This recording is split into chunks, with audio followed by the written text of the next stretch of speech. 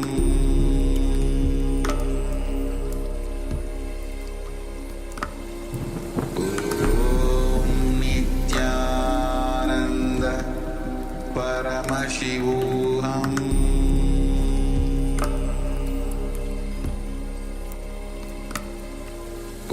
Om Nityananda Paramashivoham.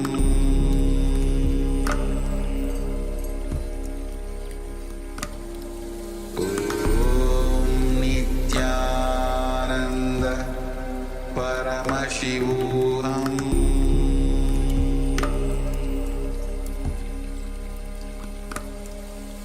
Om Nityananda Paramashivoham. Om Nityananda Paramashivoham.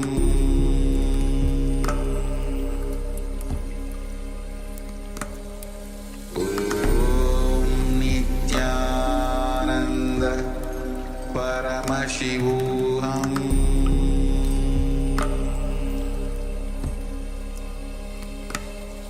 Om Nityananda Paramashivoham.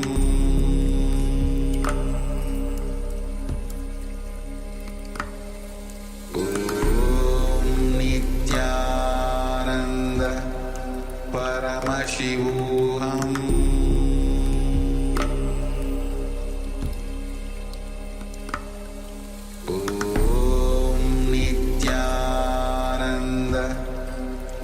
Paramashivoham.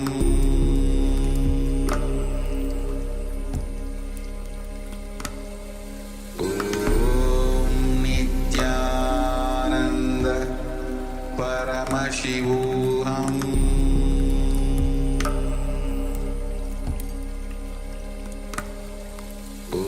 Om Nityananda Paramashivoham.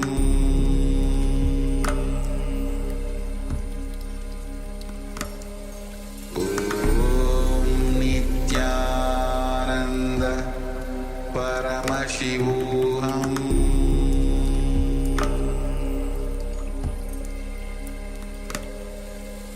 Om Nityananda Paramashivoham.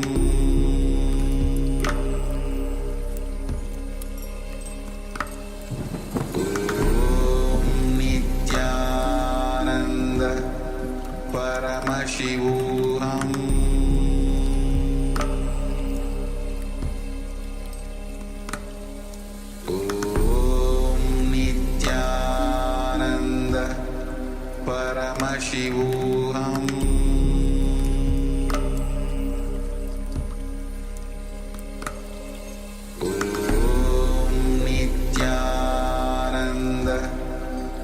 Paramashivoham.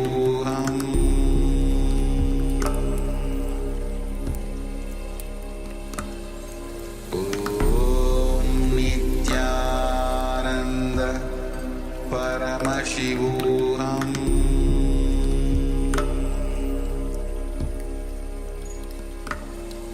Om Nityananda Paramashivoham.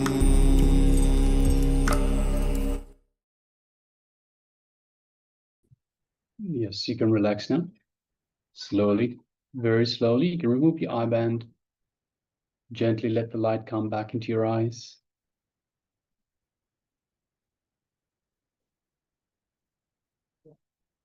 And once the light has readjusted for your eyesight, while it's still fresh in your mind, take a moment and share with us what was revealed. What Paramashiva, what Swamiji revealed to you in your third eye. The details of the image that we had displayed for you just now.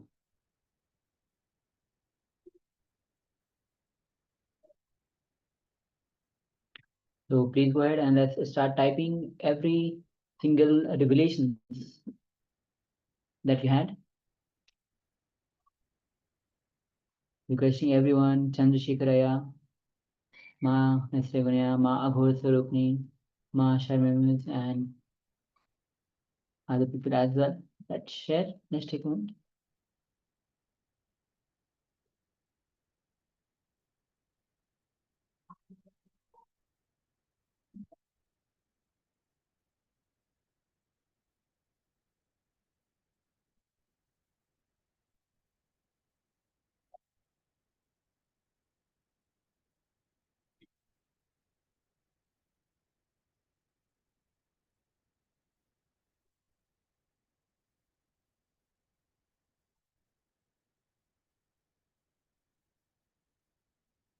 Yes, so requesting everyone, please take a moment and share.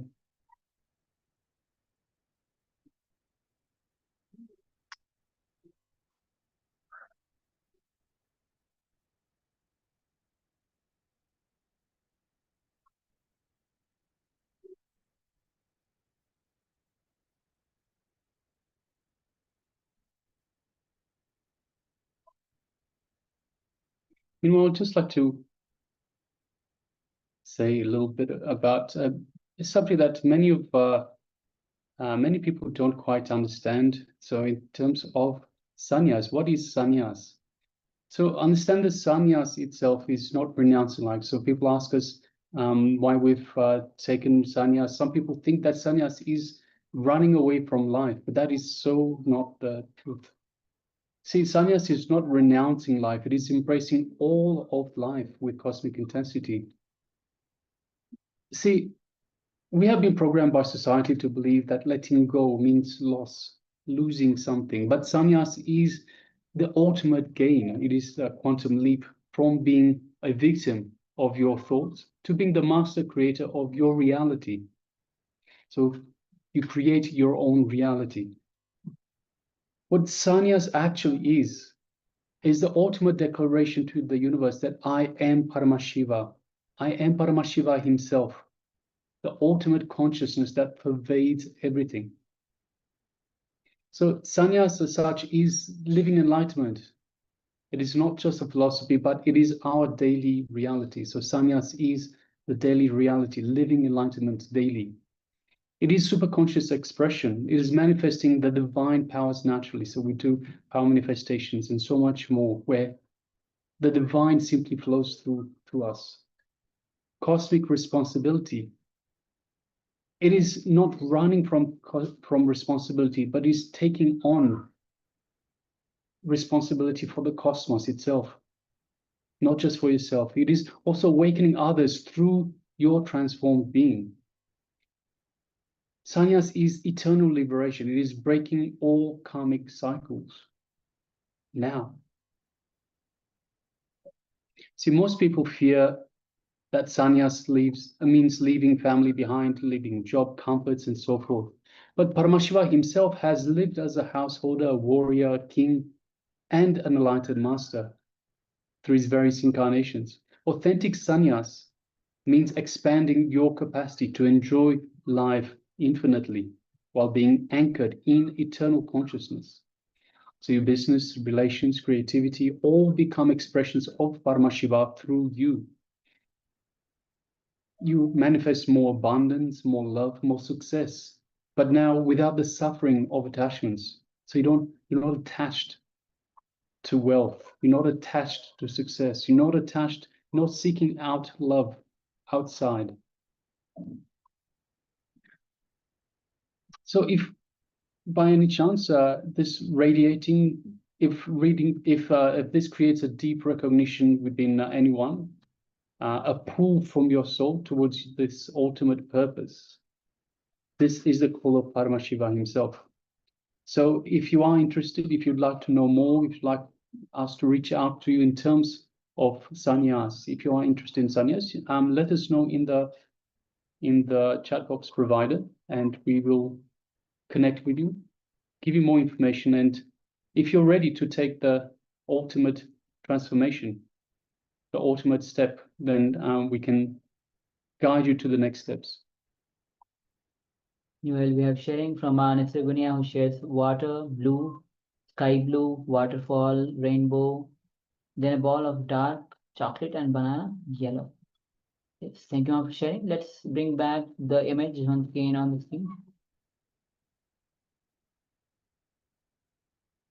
So yes, this is the image that we had projected. As you can see, it's a nice mountains, ocean, and the picture itself is taken from the top of the hill. You can see a probably a lighthouse on the just inside the ocean.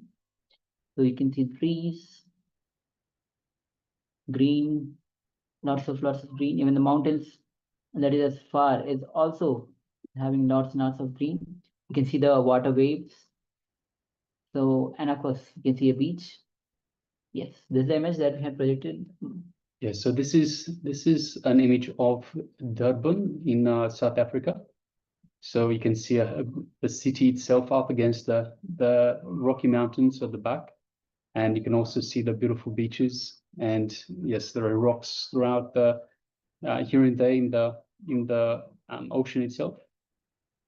So, and also there are, yes, very much shrubs and greenery and stuff on this other side that we have the vantage of looking at the Durban city itself.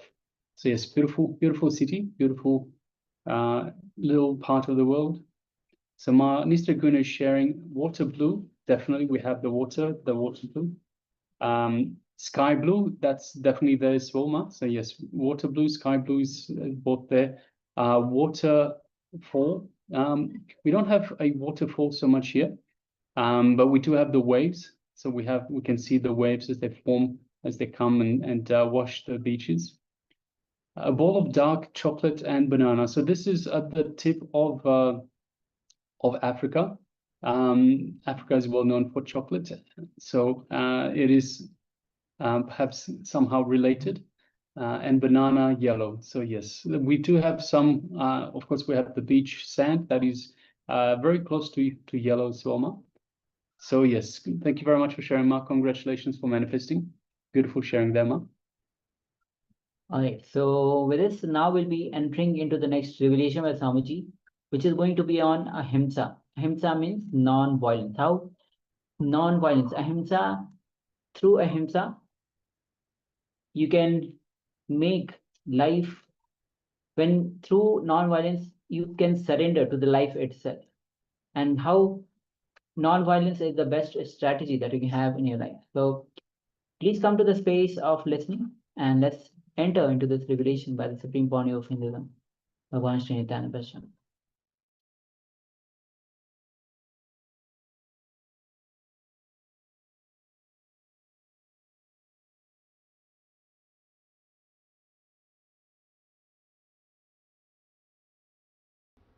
Let's enter into the first sutra. First sutra is about ahimsa. Dhamma Sutra, Ahimsa Sutra. Dhammo Mangalamukitam, Ahimsa Sanchamotavo, Devavi Tam Tamasanti, Jasadamme Sayamano. Beautiful. It's not actually Sanskrit. It was the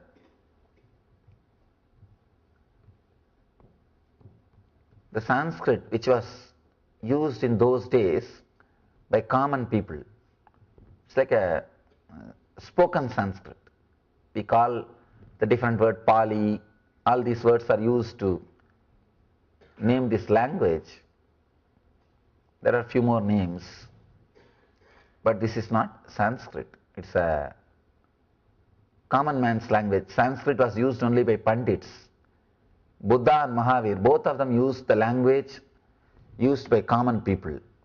They wanted to reach common people. They wanted to express the truth. See, they are not interested in showing themselves as a great people. They are interested only in the truth. So they have worked towards reaching the truth to more and more people.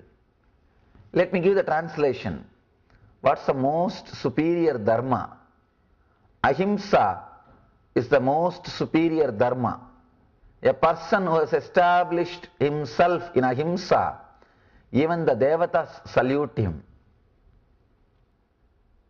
Understand, ahimsa is the first step towards non-possessiveness. That is why Mahavira is speaking about ahimsa, then goes to aparigraha. Let us analyze this ahimsa little deeply.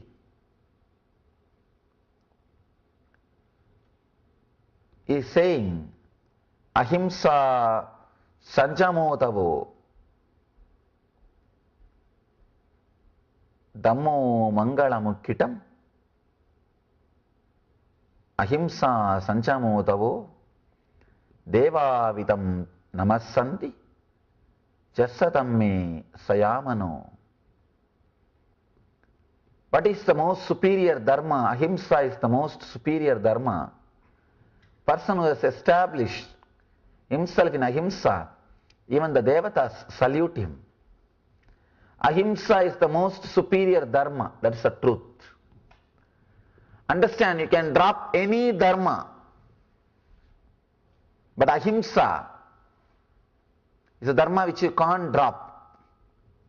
It is the basic understanding for human beings to coexist, to live together.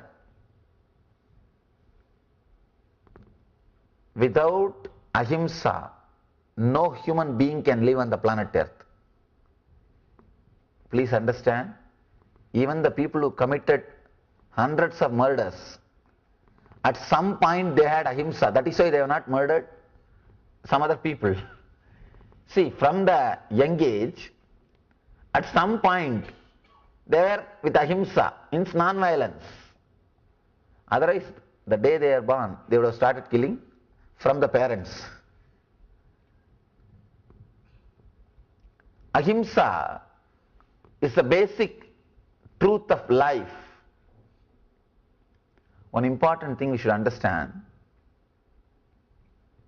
all the great masters, whether Buddha, Krishna, Mahavira, Shiva, all of them are talking more about ahimsa. All the Eastern masters talk more about ahimsa than about love. Love comes only second. Ahimsa is emphasized. But for a Western mind, the word love is looks more appropriate because it is positive things, positive thing. Non-violence is more like a negative, but ahimsa is more like a positive. And love is more like a positive. But all the Eastern masters, they emphasize more on non-violence than love. Because in love, slowly you become aggressive. Not only that, when you say I love you, you give some promise to the other person. And all promises are failures. The moment you give promise to somebody and you don't fulfill, that is also non-violence, that is also violence. You give a promise to somebody that I love you, I am going to create heaven around you. The moment you say you love somebody, directly or indirectly you have given many promises, sharing roses and giving them the idea that you are going to create heaven for the other person, or you are really going to make the other person happy. You have given so many ideas to the other person, and when you don't fulfill, it is violence. With non-violence, you are very clear. When you start, you are very clear. I can say only one thing, I will not hurt you. That's all.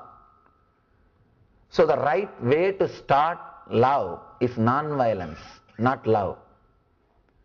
Love will happen when you really experience non-violence. And you cannot make love happen. No. You can work only in the direction of non-violence. Love will happen as a byproduct. If you try to work directly in the line of love, you will mess up. And you will end up creating troubles for you and for the other.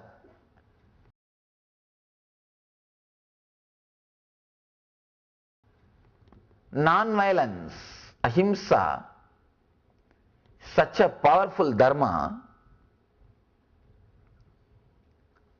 I always tell people, even in my ashram, see, there is nothing, no rule which will take you away from enlightenment. To tell you honestly, even all so-called morality, everything is only a social rule. There is only one dharma, one rule, which is directly connected to consciousness. Understand? All dharmas are based on conscience. Means your mind, conscience, which will change in every century. In some part of the planet Earth, eating vegetarian food is the only right thing. And in some other part, you can eat non-veg. That's perfectly alright. The social rules always change. Morality has no solid base on consciousness. There is no dharma which is directly connected to consciousness. All dharma, all morality is related only to your conscience. Means the society. If you change the place where you live, the morality changes. It is just like a constitution of every country, law. It is just a social law. But there is one dharma, one truth, which is directly related to consciousness, which is universal. That is ahimsa. That is why we say ahimsa paramo dharmaha. That is the ultimate dharma, most superior dharma. Non-violence is the paramo dharmaha. See, unless you learn, you imbibe the idea of non-violence, you can't live on the planet Earth. It is a simple, basic, preliminary understanding to live and let live, to coexist on the planet Earth. There is a beautiful sutra in Patanjali which says, ahimsa pratishtaya vairatyagaha. Amazing sutra. He says, if you are established in ahimsa, in front of you all enmity disappears. There are thousands of stories.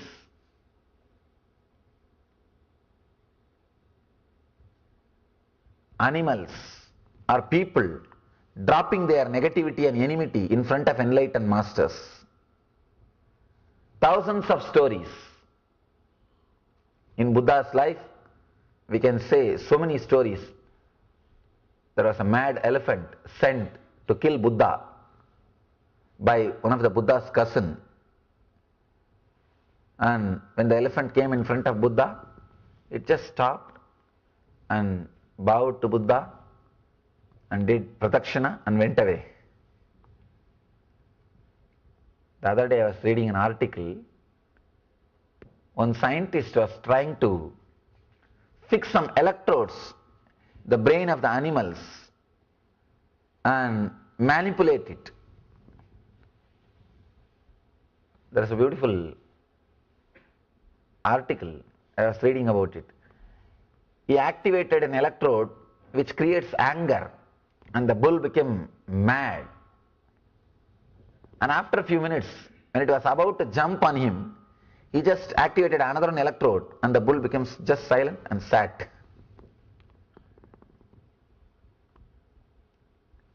When you are really established in non-violence, in front of you, no animal can experience violence. The brain part which aggravates anger or violence simply disappears. It stops working in front of you. One important thing you should understand, whether you understand or not, believe it or not, whatever you strongly experienced, you radiate that quality. You express it. Even if you try to cover, you can't cover. You can't hide. You can't hide. You radiate. In the Sanskrit, we have a word called darshan, means seeing. They say even seeing negative people will create negativity in you. You may think, how can that happen? You don't know, because they are constantly radiating that same kind of waves, that same kind of thoughts. There are so many stories. Let me tell you a story which happened in my life.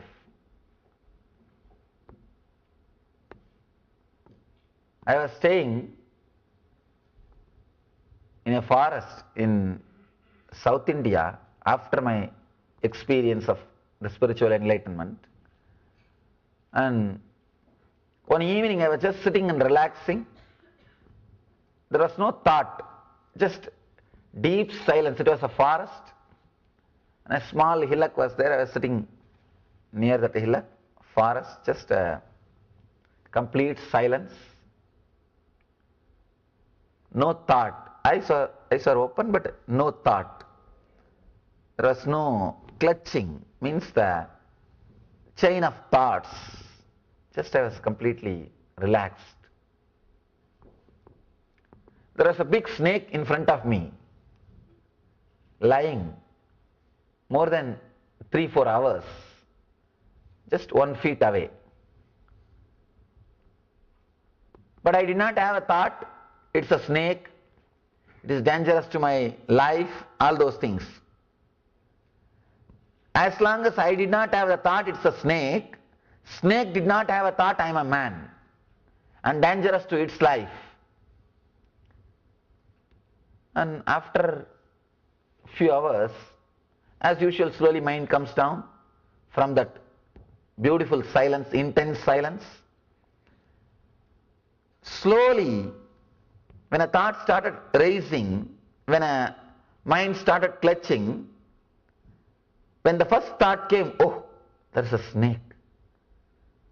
The moment I got the idea that there is a snake, I saw very clearly the snake got the idea there is a man.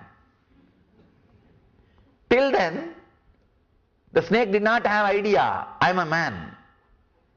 Only when I got the thought there is a snake, this is snake, the snake started thinking I am a man, there is a man. Then I slowly moved little backwards, and the snake also just moved little away, went and disappeared. Understand, as long as I did not have a thought, it's a snake. Snake did not have a thought, I am a man. Only when I feel threatened, when I felt I am in danger, so naturally now the possibility to attack, the non-violence has disappeared. Now the violence may start. There is a possibility for violence is there. Same way, the snake also felt that there is a possibility for violence is there. See, only when you are afraid you attack. Be very clear. All the people who think they are great warriors, they are all cowards. Only cowards attack. Mahavira never attacks. Mahavira means the ultimate warrior. He never attacks. If you are attacking the other person, you are afraid that he may kill you. You want to kill him before he kills you, that's all. See, all the wars are created only by cowards, not by courageous people. Just they want to kill the other person before they are killed, that's all. That is the truth.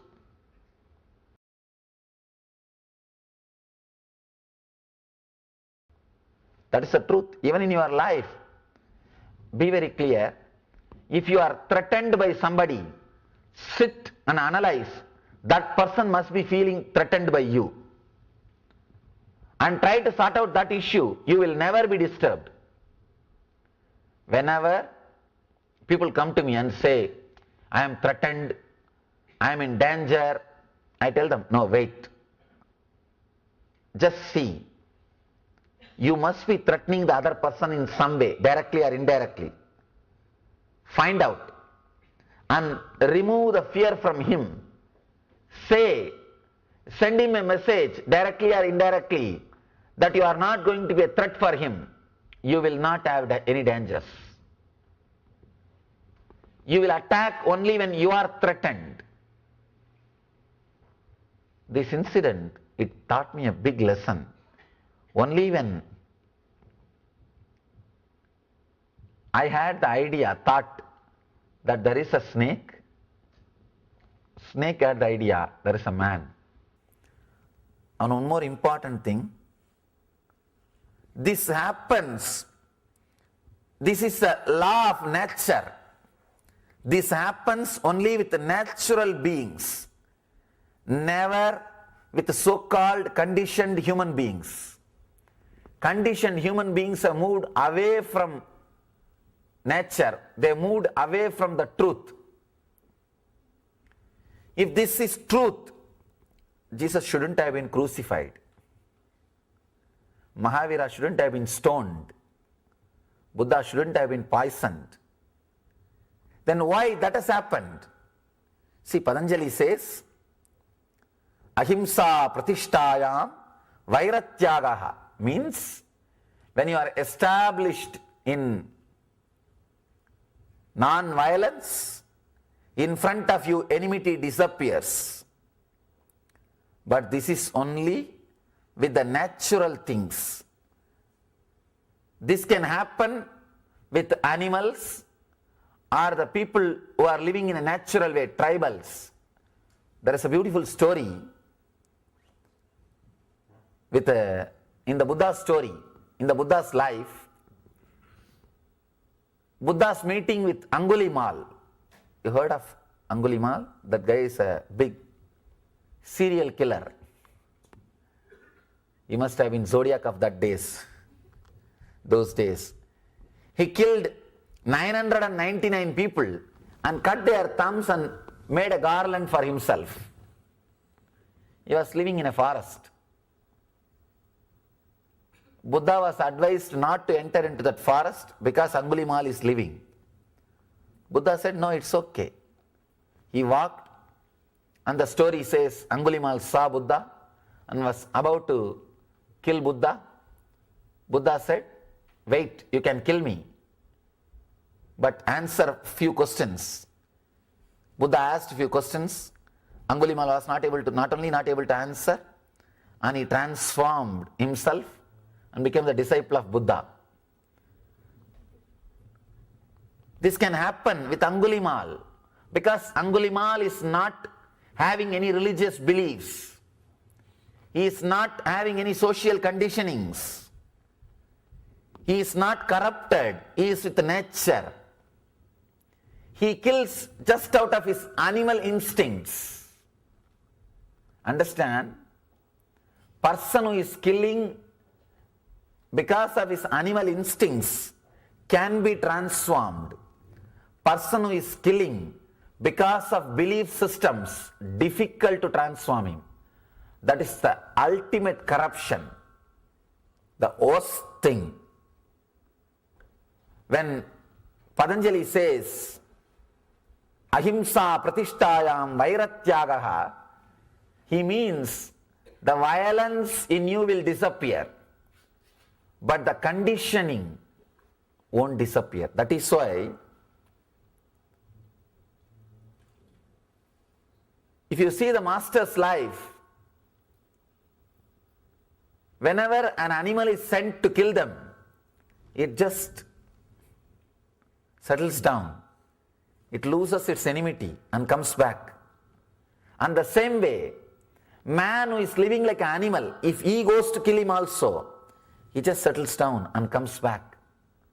But not a man who is conditioned. That is why I tell people, if you are conditioned with some religious beliefs, some conditioning, without enlightenment, you are more dangerous than any animal. You are the worst criminal than any animal. Here, the Vaira Tyagaha can happen, means the disappearance of enmity will happen if you are natural, or if you are facing the beings who are natural. There is a beautiful story in Adi Shankara's life. He wants to establish a monastery in South India, and he was traveling. One place he saw, frog was giving birth, and the snake was protecting that frog from the rain. Understand? Frog was giving birth, and there was rain. Snake was protecting that frog from the rain. Of course, it happened because of the presence of Shankara. In the great master's presence, animals lose their enmity. So Shankara saw this, and he said, this is the right place to create the Pita. And he established a Pita. That place is called Sringeri. Still that Pita is there. It's one of the oldest traditional Vedanta mutts. In the presence of great masters, simply enmity disappears.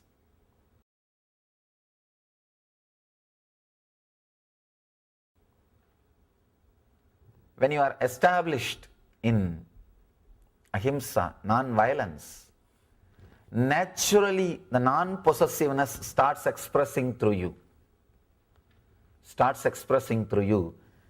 The person who is established in himself in ahimsa, even the devatas salute him, because, understand, even devatas are not completely established in ahimsa. If you are established in ahimsa, you will become enlightened, not as a devata. Devata is a being whose thought per second has come down little bit, who can enjoy little more pleasures. Devatas means angels. Angels are not gods. Word devata should not be translated into God. It should only be translated as angels. These devatas, even they are not completely enlightened. So when you really establish yourself in ahimsa, you become enlightened. Even devatas, the angels, worship you, respect you, and they offer their very being. They surrender at your feet. There are so many stories. Devatas coming and respecting, serving the enlightened beings.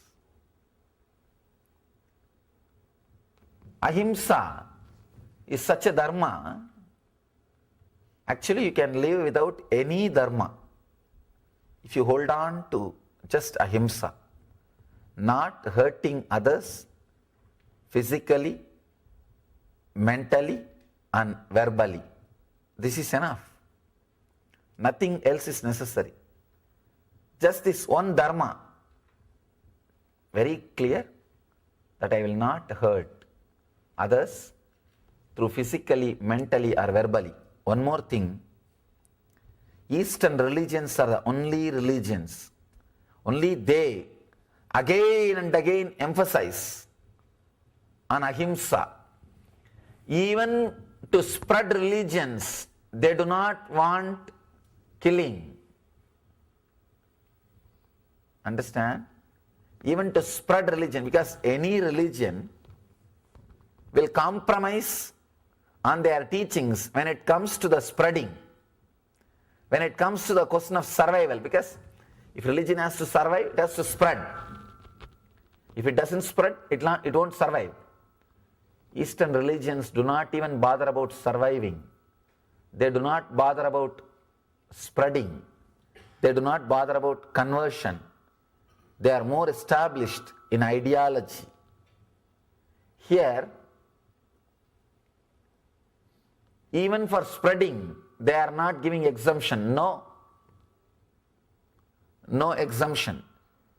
There is no word holy war. There is no word like holy war exists in the Eastern tradition. No, you can't kill, even for spreading, even for converting, even for teaching. No. Masters are very clear.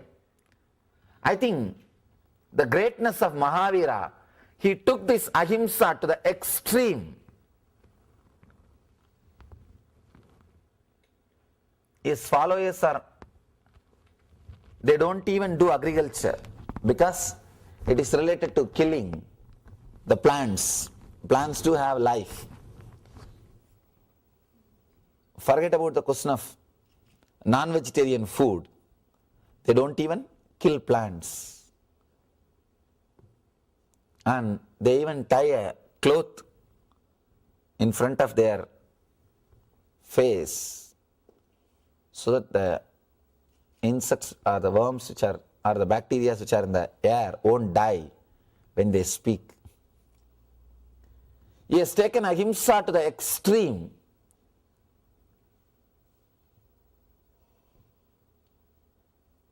They do not wear silk. They do not wear shoes. They do not encourage, directly or indirectly, any industry based on violence. Anything based on violence is not encouraged by the followers of Mahavira. All they do, all they help directly or indirectly is only towards ahimsa, non-violence. Yes. The whole tradition, as the Mahavira and the whole Arihantas have built, is towards non-violence. As Swamiji was revealing, as even the agriculture, they don't do agriculture because even there is a chance of violence. So even the agriculture is restricted. So everything is to conquer, is to be established towards ahimsa. Understand? You can conquer life with ahimsa. In your life, if you are threatened by somebody, sit and analyze. That person must be feeling threatened by you. And try to sort out that issue. You will never be disturbed. So let us enter into a conflict resolution internalization exercise. So conflict resolution with ahimsa, non-violence. For step number one, think about an incident, a situation that was caused where you were being threatened. Think about exactly what happened, why this person might be feeling threatened. So when somebody threatens you, it's because they feel threatened by you. So just think for this situation, exactly what happened, why this person might be feeling threatened, and how your actions may have contributed to their feelings. Consider if there was perhaps a miscommunication or perhaps a misunderstanding between yourself and the other person. Elaborately, in detail, pen down, write down about this incident. So requesting everyone to gather a pen and paper and let us enter into this internalization exercise. That is, identify a situation where somebody threatened you and analyze how they might feel threatened by you, whether there was a miscommunication, misunderstanding between yourself and the other person. Write down in great detail every little detail. Let us begin.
Now, identify the cause of conflict. Try to understand the emotions you experienced in the situation. Do not try to find the reasons for the situation. Only try to analyze your emotions. For example, in your relay race, you almost ran over the fellow participant. This led to a conflict. At the moment, you felt threatened that you would not make it to the end of the race and reacted out of anger. So look in and identify the cause of conflict. Understand the emotions you experienced in the situation. Let's continue with the second step.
Now, let us move on to step number 3.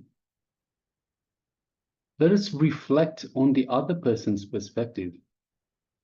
So analyze the situation by understanding the emotions the other person would have experienced and how they felt threatened by you.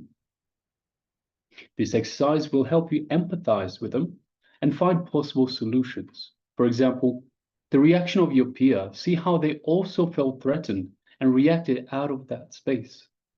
Understanding that the person felt threatened by your reaction, and sort out the issue. Declare to yourself, Ahimsa paramo dharmaha. Ahimsa is the highest form of dharma. So let us enter into this third step, analyzing the situation by understanding the emotions of the other party, what they experienced and how they felt threatened by you. Let us continue.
Now slowly, very slowly, you can relax. And now with this, let's move on with the power manifestation. So once again, power manifestation is your time to be in oneness with Paramashiva. And this round will be manifesting once again the power of third eye reading, seeing picture blindfolded. So with Acharyas will be projecting an image on your screen.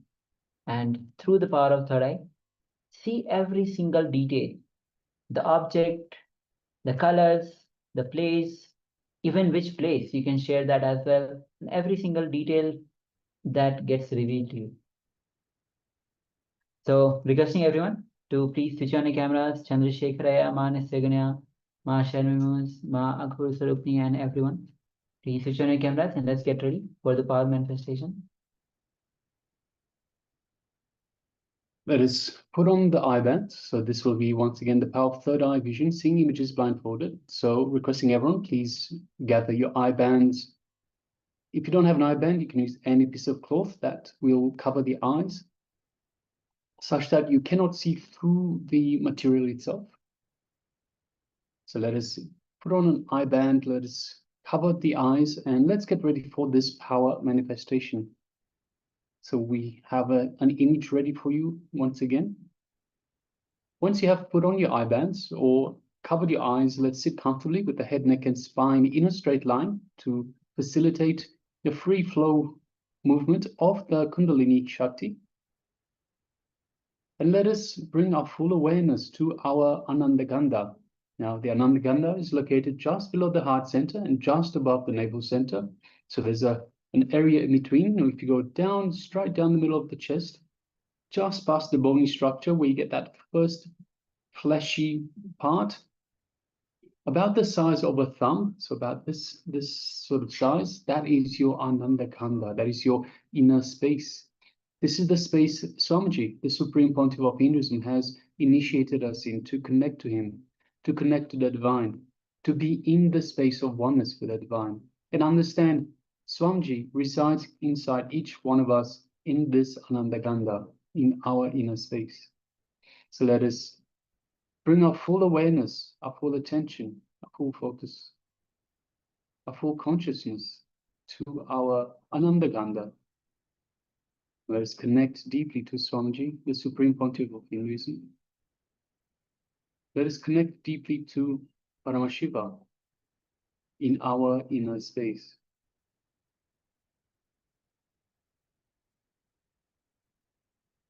Let us feel the feeling connection we have to the Master, Swamiji, the Supreme Pontiff of Hinduism, BHAGAVAN SRI NITHYANANDA PARAMASHIVAM. Let us feel the space of oneness with Paramashiva, from the understanding that we are Paramashiva, we are divine beings having a human experience.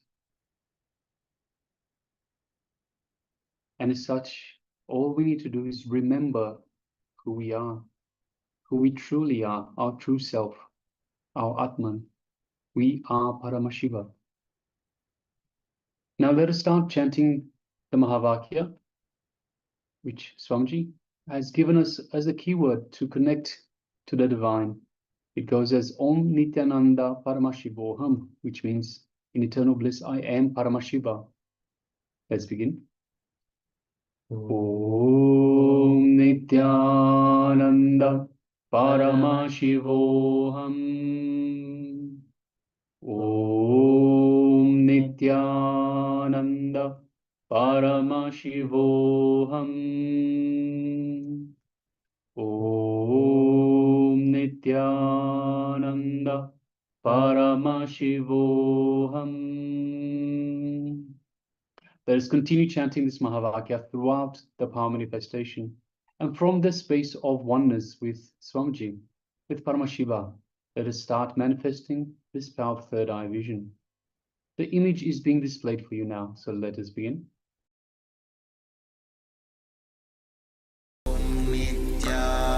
Nityananda Paramashivoham.